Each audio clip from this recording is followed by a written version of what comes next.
SC Media and our sponsor, Sempris, are proud to present this month's CISO Stories podcast. Hosted by yours truly, Jessica Hoffman.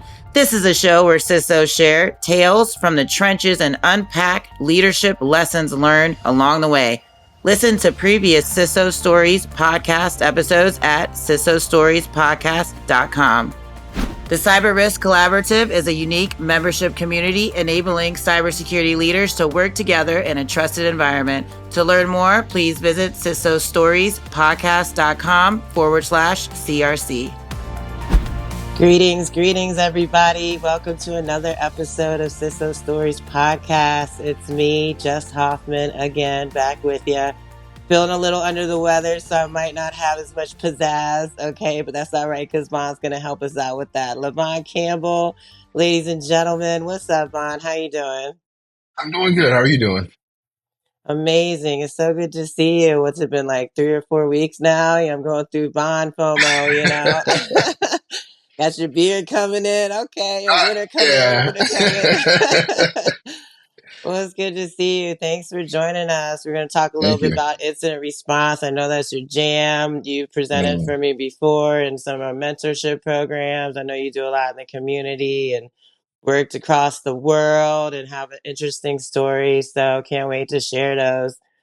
So let's start off by talking about incident response and implementing that within on-prem and then the cloud. You mentioned you had some clients over the years and working with them to strategize what the difference is between planning for incident responses when they move from on-prem solutions to the cloud or some kind of hybrid. So could you share some of those experiences and how you strategize with them to make sure that there wasn't any gaps and holes that would leave them vulnerable?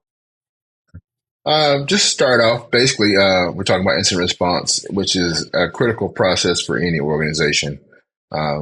How effective you are at incident response determines whether or not you survive an incident. To get into basically some of my past stories, dealing with companies and over the few years, it goes from being on-prem to being in the cloud.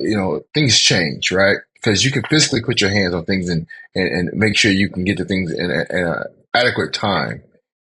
Because an instant response, how fast you respond determines on how much damage is done to your environment. With people running to the cloud nowadays, they don't understand the responsibilities that come with being in the cloud. Now, it depends on your cloud environment, whether it's public, shared, or private. But there is different levels of responsibility now back on the customer.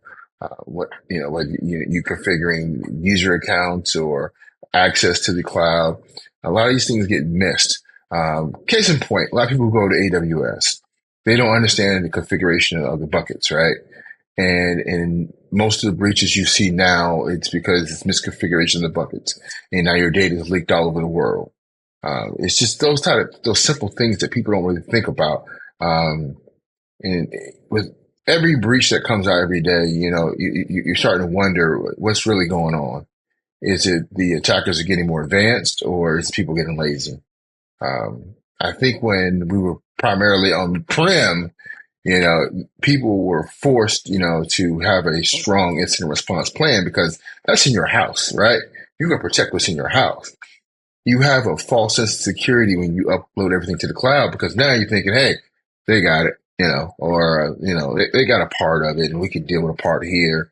In reality, it's a huge gap in there when you don't address, those things that you usually took care of when it was on prem. The cloud providers, they try. They're like, hey, we need you to look at this, or hey, you need to take care of this. And sometimes, we get caught up in our days and we just forget, we don't think about it. So those are the type of things that are really, causing a lot of the breaches today. Active Directory is the #1 target for cybersecurity threats, and is a threat that's harder to detect and prevent than ever. Because in the process of adopting, managing, and securing each unique AD environment, organizations develop separate teams using separate tools and separate silos, which means neither team can detect the threat across silos until it's too late. To combat today's cyber attacks, enterprises like yours need a way to see the whole picture beyond silos and secure their entire hybrid AD environment. Now you can with Sempris. Visit CISOstoriespodcast.com/Sempris. So what do you advise your clients though? So you're in that situation. So, right, it's all too often like, oh, it's going to the cloud. I don't got to worry about it, right? And especially smaller businesses or folks that don't have too robust IT, let alone security folks on their team. So, when you're working with your clients in this instance, what are some of the things that you look at when it comes to the cloud contract or comes to the services that are being hosted in the cloud or taken over to cloud? What advice, how do you strategize to make sure that you're not missing anything? First thing is train your people. Um, you have to get your people trained on security in the cloud. That is a big step that's missed. People run to the cloud and they think it's going to be the same as on-prem. So definitely train your people on security protocols and stuff like that. But then you need to go back and revisit your incident response plan. Sometimes we go to the cloud and we never look back at our plan. And our plan is focused on doing things on-prem when a lot of things you have to do in the cloud are totally different. So the incident response plan is critical. And if you don't have one, I recommend going and looking up NIST special publication 861 revision 2, and it'll give you a plan that you can start out with. You can build and kind of specialize for going to the cloud. But it's just basically focusing and homing in on that incident response plan, because I keep saying it's totally different. It's not like on-prem. You have different roles and responsibilities out in the cloud, and you have to focus on, special configurations in the cloud to make sure you're not leaking your data across the world. I can't emphasize that enough. So I guess to sum that up, like, yeah, you can't just trust the cloud provider to handle all that. So is that something more like on the contractual to like understand exactly like, okay, this is what the cloud provider is going to be provided for incident response, such as, they notify like for disaster recovery, right? I mean, that's probably the most common and the most attractive thing with clouds, that the real time failover and everything, right? But what if there's some unexpected outage or downtime or whatnot? Like, as far as the communication between the cloud provider and the organization, let's say they're in a hybrid environment, maybe just AD. You mentioned about training, making sure everybody understands what the cloud services are providing and the tools, whatever it's AWS or what have you. But what advice can you give? Do you give your clients to really make sure that an incident response plan has what it needs to make sure that there is no gaps in that communication? I would definitely go back and reemphasize one point you just made. Read your contracts. That is a big thing. Understand your SLAs. The service deliverables, because in most recent breaches, people went down and they hey, we're down. What's going on? When we're going to come back up? We're losing money, and it was all spelled out in the SLA in the contract. Hey, we have X amount of time to get you back to restored services. So people don't understand that. They see the cost savings and everything, but they don't get into the details of that SLA. The big thing is run a good audit, a cloud audit, to understand, what exactly do you need to either fix or get more security done by the cloud provider, or you may have to hire people, because without an audit, you don't understand there's gaps in there in your security infrastructure. With that said, it's a continuing challenge right now. And I don't want to say people, I've said it before, are getting lazy, but they're not really kind of like focusing on security. They're more of kind of like being passe with it, and they have a high level of acceptable risk now. They say, yeah, maybe, or it hasn't happened yet, or it might not happen to us, and we'll accept that risk, right? They don't want to invest the money and time to either want to train their people or invest in more security. So they're out there kind of like, kind of playing it dangerous. And the big thing now that really kind of irks me is that people are now more reliant on their insurance, right? That's the big thing now. We got insurance. We're not going to worry about it.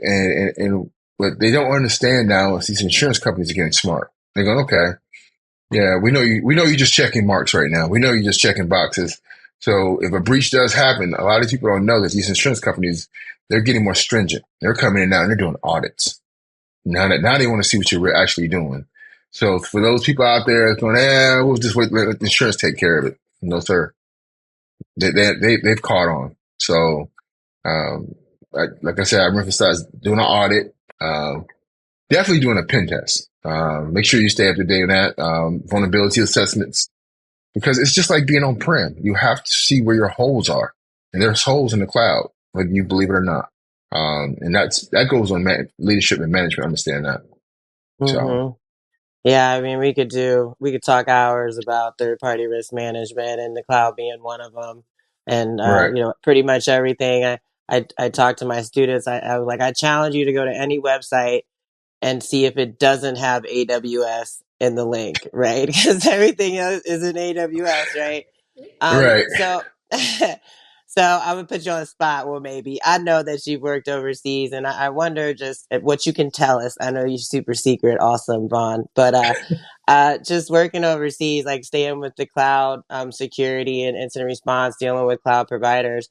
Uh, do you have any experiences where there was a situation incidents that did involve some data for your overseas clients in the cloud, and how did you deal with that? Or even if it was on prem, because obviously there's different rules and regulations throughout the world when it comes to data privacy and confidentiality, integrity, and availability, what a breach looks like, and so forth. So what has been your experience, or maybe if you want to tell a little story about your challenges and triumphs of incident response, so, initiating that and following a plan and what that looked like for an overseas client.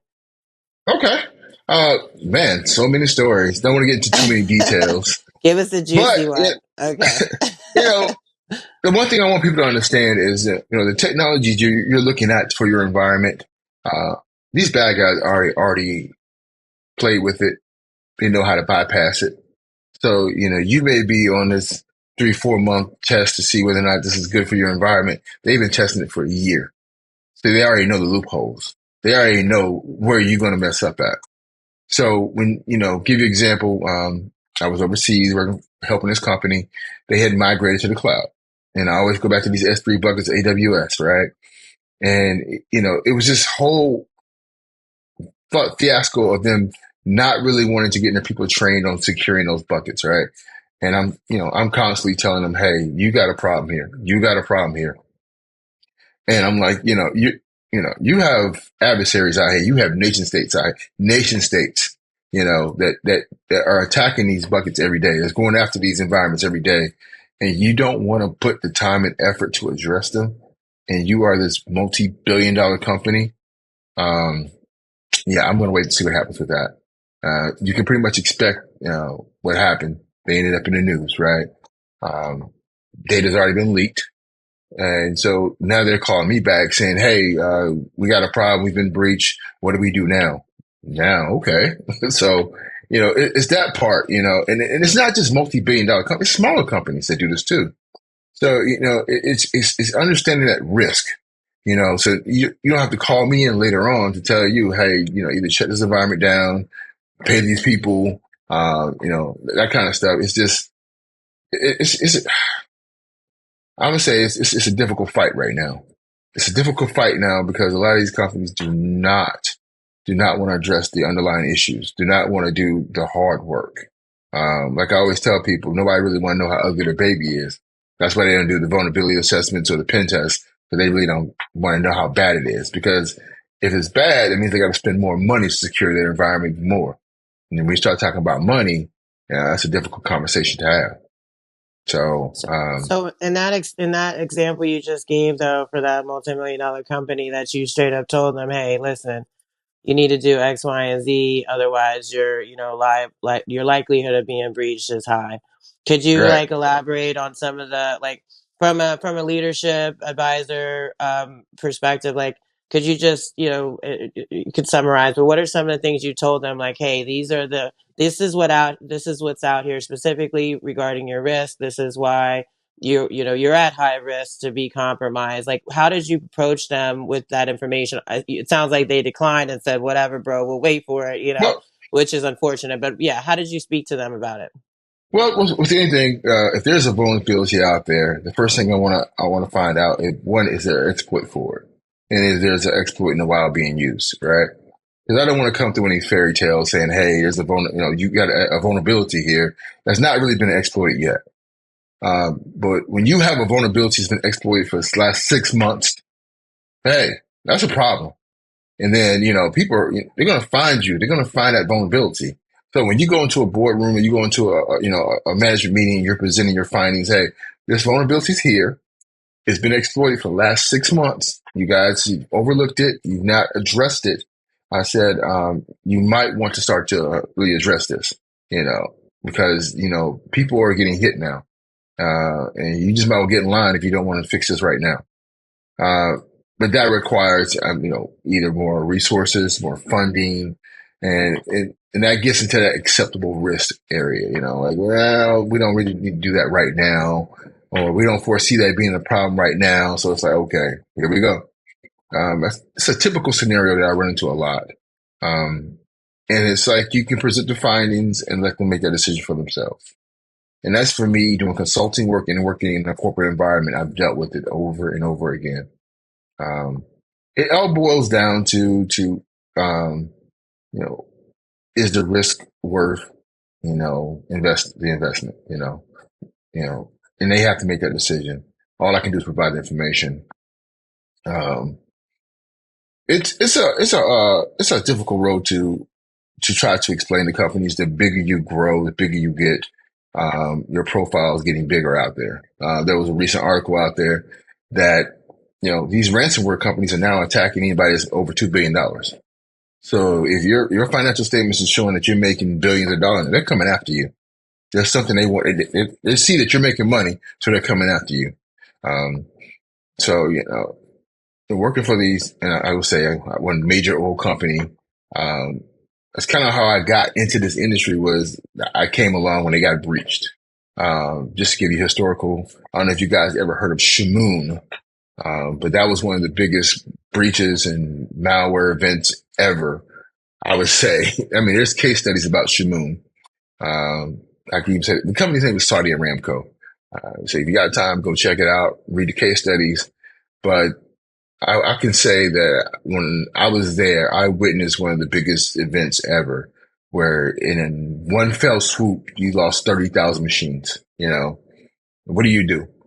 What do you do when they freak out and snatch you completely off the internet? They take away email, right? Now you have to build yourself back up as an organization from the inside out, solidify your security perimeter and say never again, those types of things. So who has that kind of financial backing, right? This is a major oil company that happened to, but you don't have that kind of financial backing. You can't get up from that kind of breach. And that's kind of things when I go out and consult with companies now, like I've seen the devil. I've seen what happens. And I'm like, they had money to bring themselves back. Do you have that kind of financial backing? And most of them go, no. So, I was like, I would rather you spend the money up front now than deal with the pain later on. Because the pain you may never recover from that pain later on. And that's kind of those things I try to explain. So oil obviously being critical infrastructure, regardless of where it is in the world.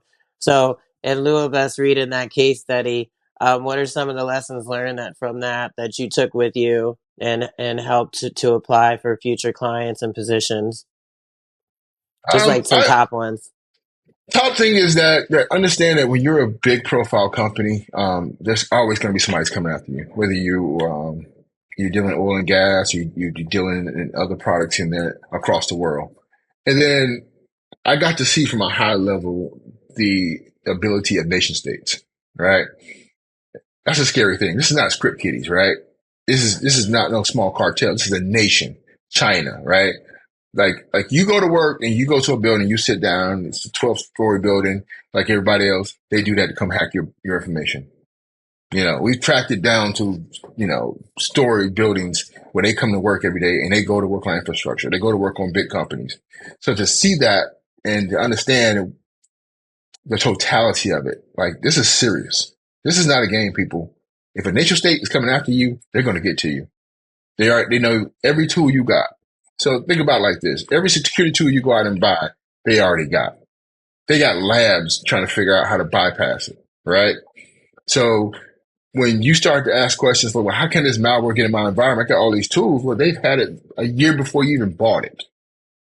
So, that kind of stuff, it's like you have to understand that it's bigger than what you think it is.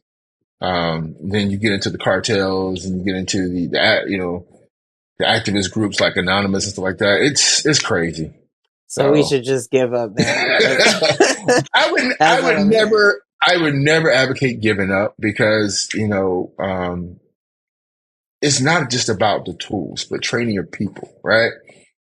Get Not to get too far into this AI talk and stuff like that, but if we start to rely on the tool and not focus on the human element, we lose a percentage of our security.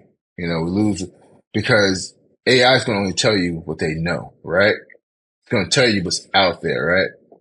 So the problem with AI is that it can tell you the black and white. It doesn't tell you the gray area. The gray area is what's seen by the human eye. That judgment is what you lack when you start to rely on these tools, right? So that's why you really have to push like companies like, look, train your people, not just on tools, right? Train them on skills, being able to see the threat beyond what the tool can tell them. So I think I got a little off on track on that one, but that's a key thing because now, with all these AIs embedded tools, you're kind of dumbing your people down, right? And you're trusting a tool to tell them what's good and what's bad.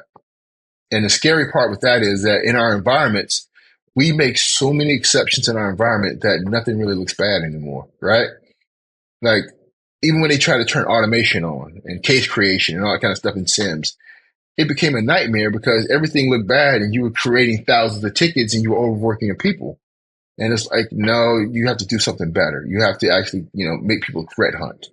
We kind of gotten away from that threat hunting, that keen eye looking for the threat, looking for that needle in the haystack, that's what really needs to happen to get back to that and not just trusting these tools.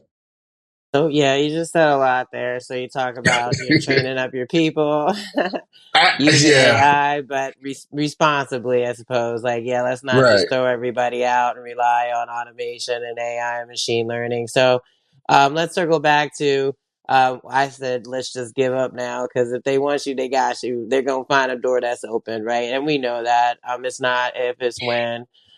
So to that note, for these $2 billion plus revenue companies, or even the smaller companies, because somebody to get these adversaries got to start somewhere. They go after mom and pop shops too, right? So Right. how in your experience, what are some ways to mitigate or limit that exposure? As far as that attack. Is it using AI tools responsibly? And the threat you mentioned, threat hunting and threat intelligence. A lot of organizations don't even have that. They don't have a CISO or a security team, period. So, realistically though, are there tools that you've worked with, or that has that level of AI that you could train people up? Like, how can we leverage what's out there in the world right now for us to use? Because there are really good tools. I'm sure you would agree we're a lot better off than we were, 5-10 years ago. But you're right; these folks, they go on 9 to 5 Eastern Standard Time in the office, and their whole job is to get after somebody, right? Right. And break into that organization. So give us some tips or some advice, or what you've talked to your clients about, like how can we limit that exposure of that, because it's going to happen. So what are some things we can do? Okay. I would go back and say, don't give up. Okay. Don't give up. All right. Um, you have to understand that everything evolves over time. And with incident response, we'll go back to incident response, is you have to be efficient in incident response. It's kind of why we moved a little bit away from the normal attack chain, right? We know the old attack chain where we start from the beginning all the way to the end of the breach and move to MITRE. MITRE talks about, okay, we're going in, you've been breached. Let's find them inside your environment type things. So using MITRE, a lot of these tools and, EDRs and all these tools that are out here now incorporate the MITRE attack framework to find them in your network already because you've been breached. Let's get somehow you've been breached. We need to find out whether or not you're in your network. So a lot of these tools are good at that. Identify the anomalies, the things that want to stick out. And I don't say all tools are bad, But like I said, going back, if you don't run a clean environment, if you don't operate in a zero trust environment, you're looking at, a lot of false positives, right? Because we make a lot of exceptions as corporations and companies. Because if you have in-house development, they're going to use tools and do things that's going to fire off all day long, right? So it's like, okay, you need to understand that you have these exceptions. These tools are going to flag on these exceptions, so you need to operate in that space between exceptions and actual real traffic. The big thing, going back to incident response, and you need to home in on that. You need to be able to, and I think I learned this from one of my SANS instructors, John Strand. He put up a simple equation on the board, and he said that your detection time, your reaction time has to be less than the time it took for your attacker to break in, right? So if you've had a breach, how fast you detect it and how fast you react depends on whether you survive that breach. So, I mean, just that formula for me was like, okay, that makes all the sense in the world. And that goes back to, making sure you have a sound incident response plan. You drill on that plan. I mean, drill hard, run tabletops, not just tabletops with, the security department, but tabletops with all of IT and with all of the company, because everybody needs to be on the same page. If something happens, there needs to be direct communication chains. There needs to be understanding who's in control, and all of these things are critical in determining that reaction time. Because you can detect something, but how fast you react to it determines whether or not the breach either spreads or there's a lot of more collateral damage. Um, it all goes back to incident response. I think that was the topic of the day. And I drive home every day when I visit with these companies, because I walk in your door, I'm asking, let me see your incident response plan. Some of them go, some of them say, well, it's in that corner over there, and it's this binder got dust all over it. Nobody's touched, updated. The call chain has people who have left the company, retired. It's listing technologies that you don't even use anymore. It's like you got to keep this thing updated. And that incorporates, if you go into the cloud, then you need to update your incident response plan to involve the cloud. Who do you contact, or who's responsible for this, that kind of thing. Because if a breach does happen, you don't want to run around with like chicken with your head cut off because you don't know, okay, this happened in AWS, so who's the person we contact, or who's the guy responsible for this server? You need all that needs to be detailed in your plan. And that's a critical component. So Yeah, and these conversations I've been having with folks, it all boils down to just basic security yeah, practices, right? Have just up to date plans, know who owns what, know what's in your environment, make sure it's it patched and up sounds to date. so simple, but it's critical, right? It's like it's the simple things that you don't do that kills you. Hmm. So So tell me though, in your experience, what makes a good incident response plan? What's like one of the best incident response plans you've seen? Like, why was it the best? to me, it has to be, one, detailed, and two, it has to be flexible. What I mean detailed is it identifies your tools, what you do with your tools. If you have a plan that says that XYZ happens and we need to isolate and block this and that, it needs to be detailed, which means that I can take, like, my little sister who's not even information security, sit her down at the table, give her this plan and say, if something happens, follow this. And she can do it. You understand? To that level. But it also has to be flexible too.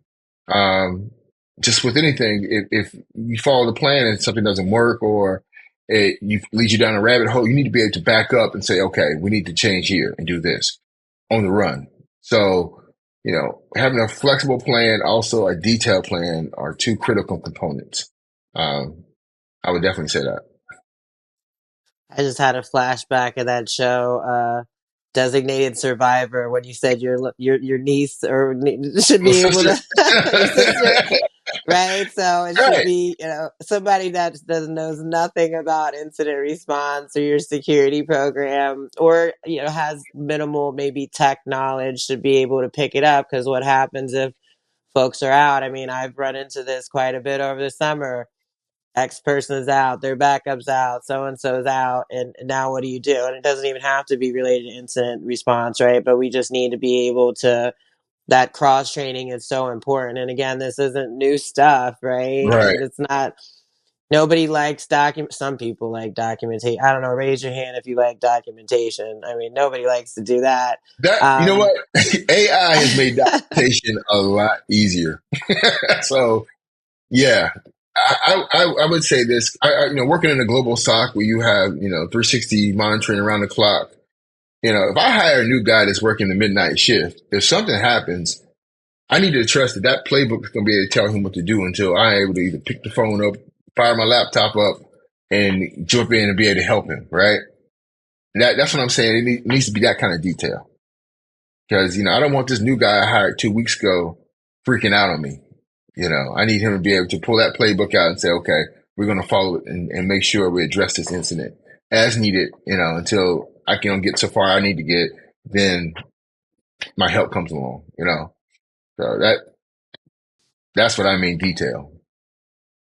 so you mentioned some NIST references. Are there any others that you want to mention that could be helpful to our listeners, that maybe they're building or even just strengthening their incident response But program?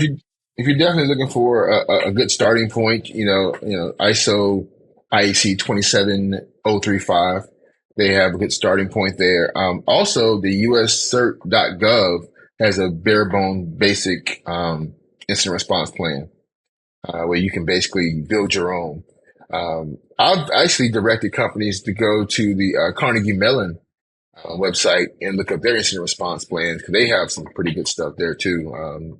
So it's some different resources out there. You can go and actually build your good incident response plan. Nice. Well, we're coming up on time, but I two more things. So one, I like to ask all my listeners this because I learn from you guys too. So, Vaughn, what what advice would you give your 18-year-old self? Wow, that's a hard one. I Don't think overthink it. at 18, I didn't believe that I could be doing what I'm doing now. Um, I came from an environment where you were not directed to go into tech, right? You were either going to be an athlete or you're going to work somewhere else. And college was not really an option, right? Um, and at 18, I was just, an athlete who was going off to college, and I really didn't have big dreams of what I wanted to do or where I was going to be. And then I think the point where I got to college is where it opened my eyes to see that, there's things that we can do out in this world besides play sports. Um, but I always had an affinity for, technology, computers. I take stuff apart as a kid, put it back together. And to get my hands on my first computer in college, it kind of like shifted me in a direction I thought I would never go. Um, and to understand that I would tell my 18-year-old self that the world is yours, kid, to not be afraid, to look beyond the environment you're in now and see something better. Um, that's what I tell myself. That's solid. Somebody needed to hear that. Thank you. Thank you. And let's tell everybody where they can find you at, Vaughn. You can find me on LinkedIn, Levone Campbell. You can also reach out to my company on LinkedIn, it's VLC Services. We specialize in incident response. We also specialize in doing some threat modeling. We build playbooks for you. I consult as far as incident response as well. So if you're kind of in the infancy stages of developing an incident response plan, I can help you with that. And I also do security awareness training. Um, that's a big thing now that companies are starting to pick back up with. I think with those requirements with those insurance companies now, they got to train their people. So yeah, definitely. I offer a vast array of consulting services. So Excellent. Yeah, you mentioned training a couple times, and again, this isn't novel stuff, but people are still and will always be our weakest link, right? You can uh, buy every tool out there on the market, but we make exceptions for two things in our environment. That's the internet and email. And those are the two things that our end users are sitting at the end of. So train your people. True story. Well, Vaughn, thank you so much for coming on. It's really great to see you and hear from you. And I know I'm going to see you soon and all the wonderful things you're doing. So thank you so Thank much. you. Thank you. It was great. Thank you for the opportunity. I hope that what I shared was informational. I know it's a lot in my head and sometimes I can go off on different tangents, but it's a lot to think about and to offer, and talk about. So Absolutely. That's why we're having this discussion. So thank you. And thanks to all the listeners, and look forward to seeing you next time. look forward to seeing and talking to you again. Thank you. Thank you for tuning in for this week's episode of the CISO Stories podcast. We want to say a special thank you to our sponsor, Sempris. Please subscribe to the CISO Stories podcast, and you will receive a new story each Tuesday at 10 a.m. Eastern Standard Time. We'll see you next week for a new episode. Thanks for joining.